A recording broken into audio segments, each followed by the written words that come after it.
Good morning, welcome to Ivy Bridge Woods. I recorded a very short thought using Milton Jones's book, The 10-Second Sermons, about 5 loaves. And he says the other miracle at the feeding of the 5,000 is only one person that had any food, or so they said. Perhaps some people are reluctant to give up their 2 fish and 5 loaves today because they've been in church long enough to know that by next week they could be in charge of the whole of the hospitality ministry for the Western Europe. And I thought that, COVID stockpiling we've been doing, haven't we? And was the miracle the person giving up what they had, or what Jesus actually did with them? And so I decided to do a longer video, which is this one.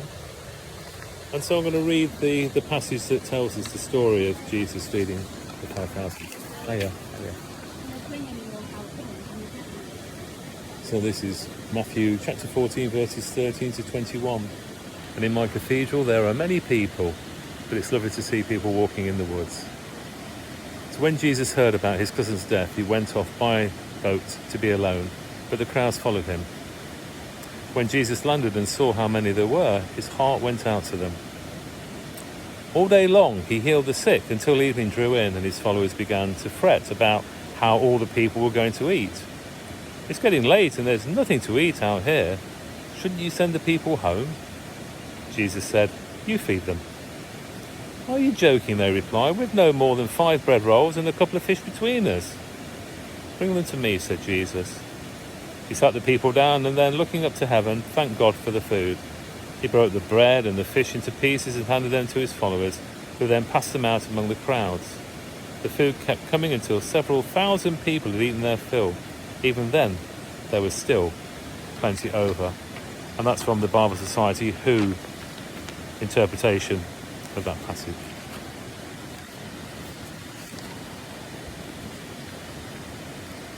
So, a few thoughts. The sick people must have been helped to get there, do you think? Like the paralysed man was, where his friends lured him into the house through the roof to be healed by Jesus. That was what the paralytic story. Because if you're sick, the last thing you want to be doing is going out into the wilderness. What was the main reason for these thousands of people coming? Was it specifically for healing?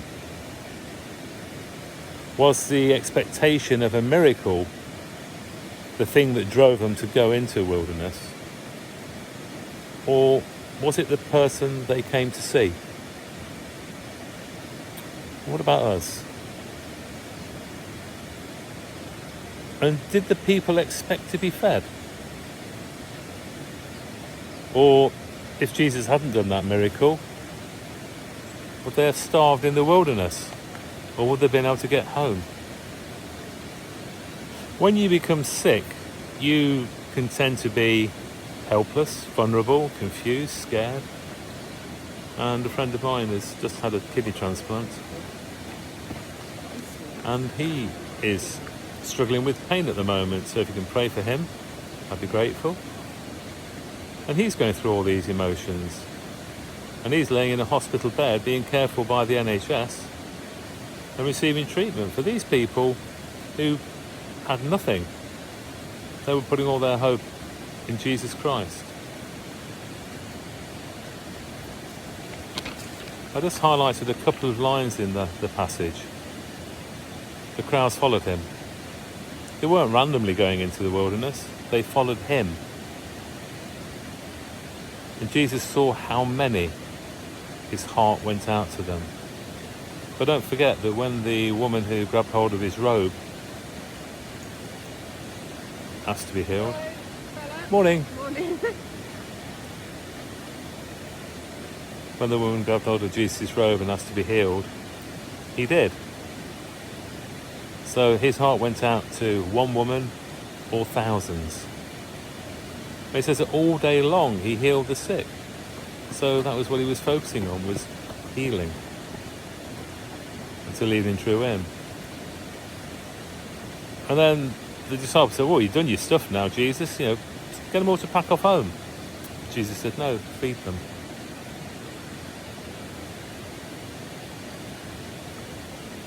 And the food that he gave them, even after they'd all eaten their fill, there was still plenty over. And that's the abundance of Jesus Christ. That's the abundance that God gives us. So today we think about those who are ill, those who are waiting for treatment. When I was a hospital chaplain, I saw many miracles and also much, much sadness. And the miracles came through prayer and through care and love of the healthcare professionals. And during this COVID time, that's been particularly important.